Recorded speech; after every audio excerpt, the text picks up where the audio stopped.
জীবনে কত লোকের জানাজা পড়ছো?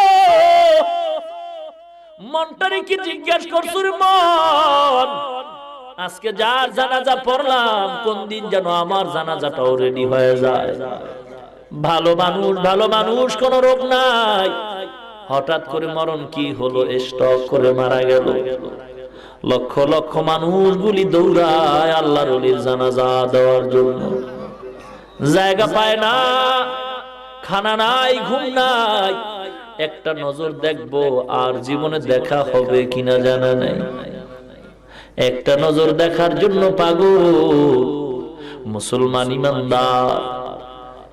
কোন দিন দুনিয়া থেকে পরোয়ানা জারি হবে জানা নাই। মুসলমান আল্লাহর গোলাম, বড়রা যখন থাকবে না, ছোটরাও তো বড় হওয়ার সুযোগ হারিয়ে